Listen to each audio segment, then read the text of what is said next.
That's my kind of filth. I love it. Joining me now in studio to discuss the new season of Dirty Jobs. Well, there have been many that I've said, no, I'd rather not do that. But my only job on that show is to try, right? So if I did anything smart in this whole crazy... It all began with a man who never set out to be famous, yet somehow became the voice of working-class America. Mike Rowe's journey started in Baltimore, Maryland, not in a Hollywood studio or corporate boardroom, but in a modest neighborhood where the value of hard work was a lesson learned early. His grandfather, a tradesman capable of building or repairing almost anything, became the quiet foundation of his worldview. Watching him work with precision and patience, Mike absorbed lessons about craftsmanship, humility, and purpose that would later define everything he did. As a child, Mike wasn't surrounded by fame or opportunity. His passions were rooted in storytelling, theater, and music. He joined choirs, acted in school plays, and learned the power of performance. Not to entertain for applause, but to connect with people. His deep, resonant voice became his signature long before it was ever heard on television. After graduating from Towson University with a degree in communications, Mike didn't chase stardom. Instead, he followed curiosity. He became a voice actor, narrator, and performer. A man who could turn any subject, no matter how mundane, into something compelling. Before anyone knew him as the host crawling through sewers or standing knee-deep in animal waste, Mike was performing opera with the Baltimore Opera Company. The transition from elegant arias to garbage pits might sound absurd, but for Mike, it was all about the same thing: storytelling.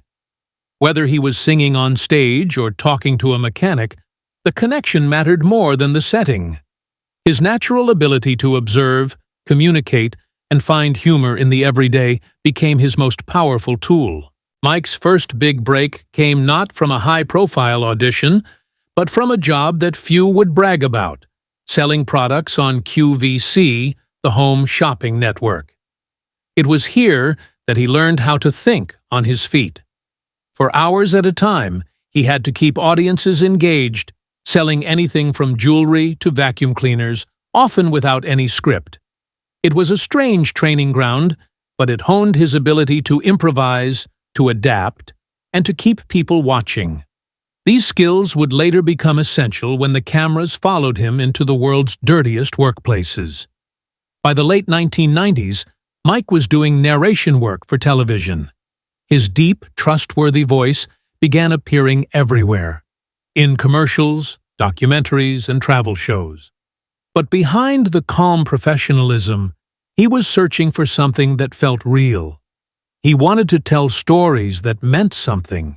When Discovery Channel approached him in the early 2000s with a concept about exploring unpleasant jobs, Mike saw it not as an opportunity for fame, but as a chance to do something authentic.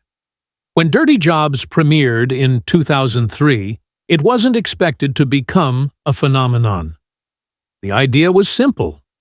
One man travels across America to try out the toughest, dirtiest, and most overlooked professions. But once Mike stepped in front of the camera, everything changed. He didn't play the part of a detached host observing others. He got his hands dirty, worked alongside real laborers, and treated every person he met with respect. Whether it was a septic tank diver or a roadkill cleaner, Mike approached them not with pity or amusement, but with admiration. The show quickly grew into something larger than entertainment. It became a mirror held up to the country, reflecting a workforce that most people took for granted. In an age of growing disconnection from manual labor, Mike reminded viewers that these workers were the backbone of America. He showed their skill, their humor, and their humanity. Dirty Jobs became a love letter to the men and women who kept the nation functioning, often unseen, often unthanked. Each episode carried more than grime and laughter. It carried a message. Mike didn't just ask, "What is this job?" He asked, "Who does this job? Why does it matter?" These questions sparked something deeper in viewers. People began to realize how far society had drifted from respecting the trades that built it. Parents and teachers began rethinking what success really meant. College degrees weren't the only path. Skilled labor was honorable, necessary, and worthy of pride. As the show's popularity grew, Mike became not just a host, but a symbol of authenticity in a world obsessed with glamour. He was real, crawling through sewage one day, cracking jokes with butchers the next, always laughing at himself, never at others. Dirty Jobs ran for years, its episodes replaying endlessly on television and streaming platforms.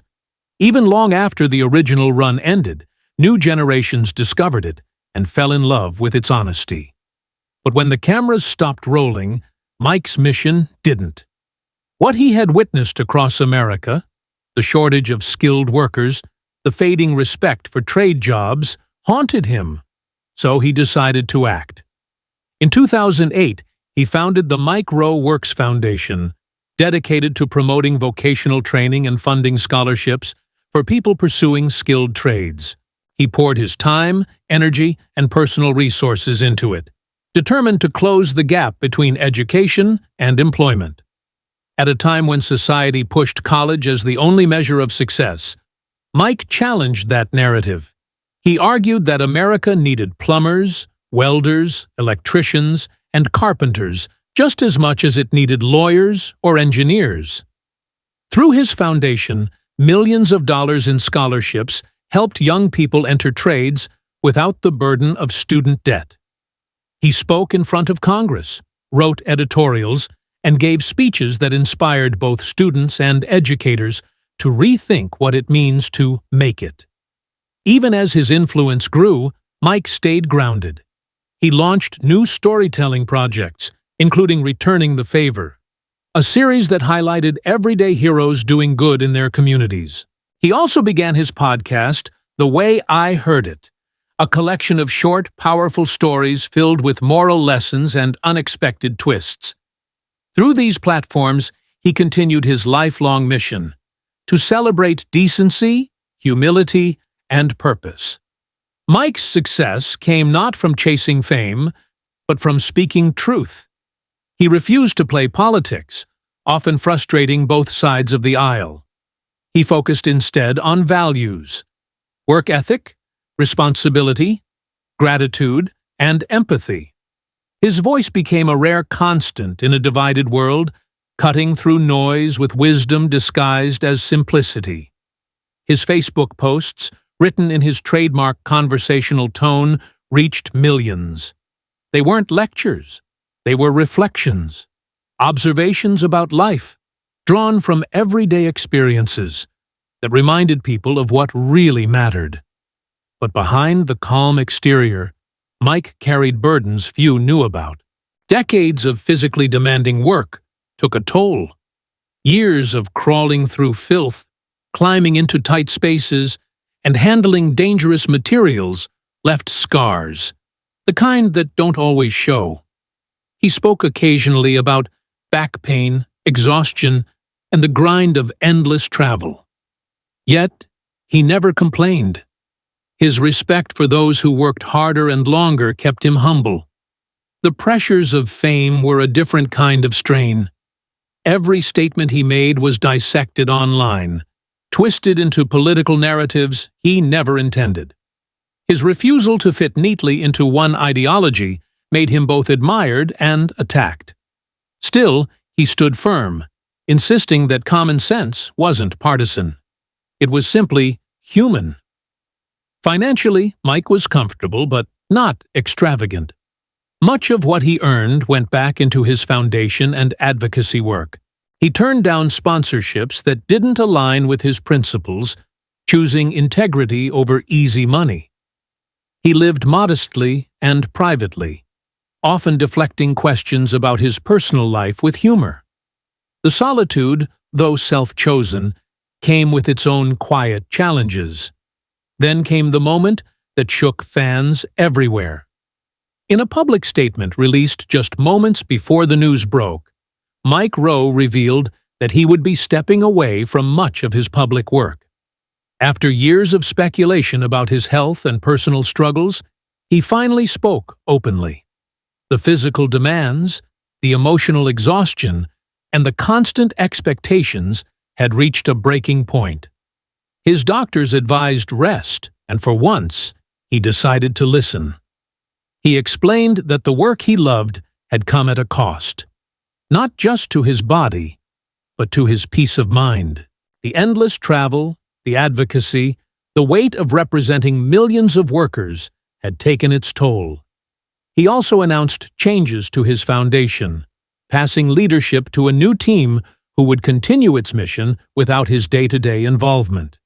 The announcement stunned fans.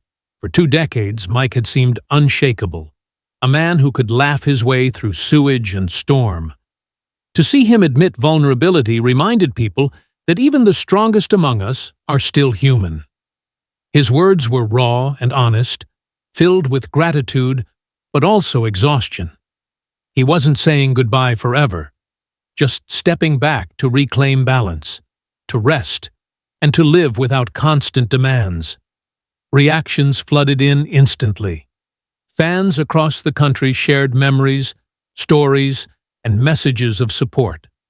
Truckers, farmers, and factory workers wrote heartfelt notes thanking him for giving their work dignity.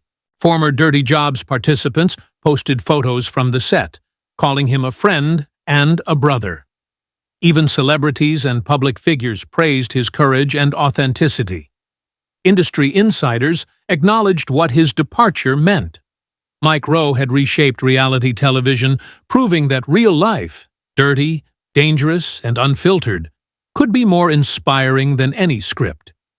Academics and journalists wrote that his legacy extended beyond entertainment. He had become a moral compass in a time of cultural confusion. His exit left a void, but also a challenge. For years, he had carried the torch alone, reminding America that every worker matters. Now, his step back served as an invitation for others to rise. Educators, politicians, and citizens to continue what he started. His voice might grow quieter, but the echo of his message would remain. Long after the headlines fade, Mike's influence will persist. In classrooms, teachers will play clips of dirty jobs to teach respect for every profession. In workshops, apprentices will earn scholarships bearing his name. In homes across the country, families will remember watching him laugh through the filth, turning grime into grace. His greatest lesson wasn't just about work, it was about perspective. He taught that every job has value, that humility is strength, and that dignity isn't found in titles or paychecks, but in effort and honesty. As he enters a quieter chapter of his life, his legacy continues in the millions who now see beauty in hard work because of him. Mike Rowe's story began with a boy watching his grandfather build with his hands, and ends with a man who built something far greater: respect for the working spirit of America. And even as he steps away, the work he inspired will never stop.